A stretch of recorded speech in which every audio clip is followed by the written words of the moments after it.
Also dominating tomorrow's papers is a story that had us with our hearts in our mouths, the miraculous discovery of 3-year-old AJ Elefalik.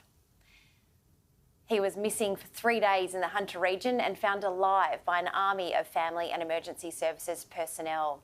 The Sydney Morning Herald and the Newcastle Herald have these incredible photos of the moment he was reunited with his loved ones.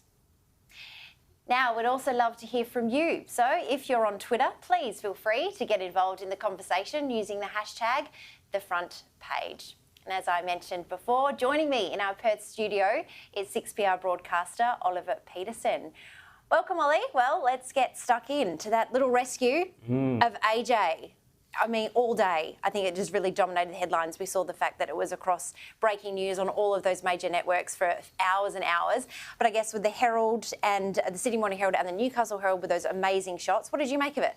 Oh, it's just really emotional, to be honest, Jenna, to see little AJ now being found and his family are reunited. The sort of images that are captured in tomorrow's newspapers and, of course, across the television bulletins tonight, that was really what the nation needed. I think it's the uplifting story that we were all after as well, against all odds, in the bush, really, for days and days on end. 3 days. It is just fantastic to have a bit of a smile and a feel-good story to talk about first up this evening on the front page. Yeah, absolutely.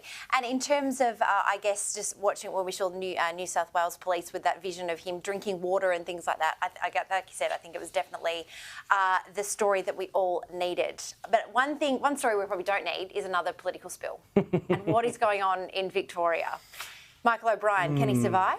No, he can't survive. But also, this has been coming for a while, hasn't it? Whether it's Tim Smith, whether it's Mathew Guy, it looks like Guy's got the numbers. And reading into the analysis, in tomorrow's newspapers, it looks like O'Brien is now a dead man walking. It's really hard, as we know, for all opposition parties at the moment.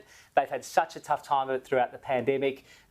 Daniel Andrews, though, has had a pretty tough time of it, obviously, in Victoria. Yeah. He's changed his tune, as we know, towards the COVID response now and vaccination. So this will be very interesting who the Libs decide to back. It looks like Guy will have the numbers. Smith's probably a little too radical for the times. But I think that's the major problem, isn't it, Jenna, at the moment in politics in Australia? You see both the Liberal Party and the Labor Party, and they're really similar. But and so you mentioned Tim Smith being too radical. Maybe he's exactly what we need for these times because it's a point of difference. Maybe he is, but has he got enough support from those very nervous MPs at the moment? Look, if there's going to be an election held in Victoria now, you'd imagine Daniel Andrews is probably going to win it, despite what happened last year in Victoria. So it's really hard for opposition parties to try and get their point across. I don't know, Jenna. This is a brave move, but a good move from the Liberal Party because O'Brien's getting absolutely no coverage. Yeah, absolutely. I think Rachel Baxendale in the Oz Tomorrow's really summed it up, saying the state Lib's poised to resurrect the ex-leader with Mathew Guy set to make a return as Victorian opposition leader. It's going to be interesting to see when Tim Smith finally does make his launch for the top job. I think he's one to watch in those political circles. Well, that and Jenny, you also hear, I mean, he gets a lot of coverage as well on our radio network. I know I think he actually probably talks to Ben Fordham a little more often than he does to say Neil Mitchell on 3AW. So that's a bit interesting.